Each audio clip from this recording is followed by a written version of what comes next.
Andre the Giant was on that tour.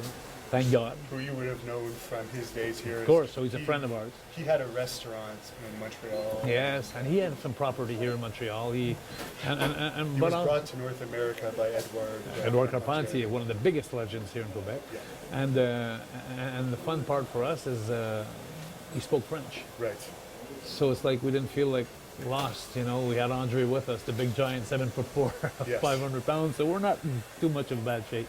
Well, while you're on the subject of Andre, before you go off more into WWE, do you have any favorite stories about Andre and some of his exploits outside of the ring, which are almost more famous than inside the ring, especially in this town? I've heard of some. I got to tell you one that I remember in particular. We were in Val d'Or, which is about 8 hours of driving north of Montreal, Right. and in the boondocks. But anyway, the show was over. We're received in this restaurant pub, and this guy comes out, and we're all sitting, me, Raymond, Dino Bravo, and Andre the Giant, and this guy's drunk. Right. And he comes behind the Giant, and he had 3 of his friends with him. I guess he just wanted to show off. So he comes in behind the Giant, and he slaps him on the back.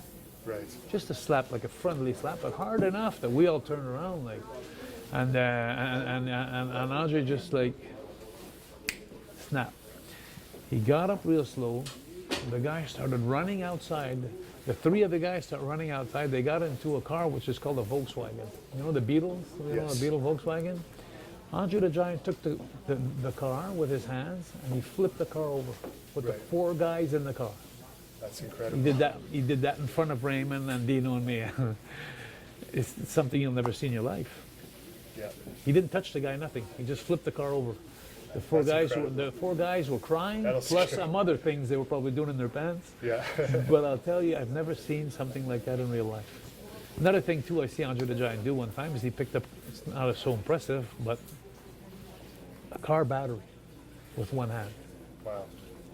I have a hard time with 2 hands. Yeah. But he takes with his big hand. And the funniest thing is me and him, we used to play crib all the time. Cribbage? Yes, yeah. I was a cribbage player and he was too. And I was me and Arnold Skolin. There was only a couple of guys in the WWF, so we were all playing together. Right. And he was always bringing me up from economy class up to first class to play on the flights because we were playing cribbage.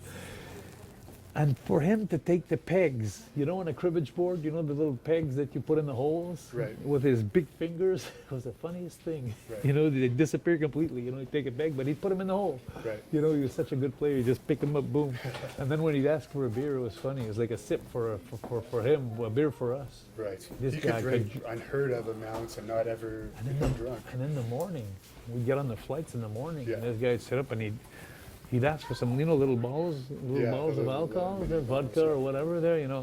I don't know how many he'd take, but he'd just take him, and but you never see that he was affected by it or especially. But what a great guy! He always got along good with him.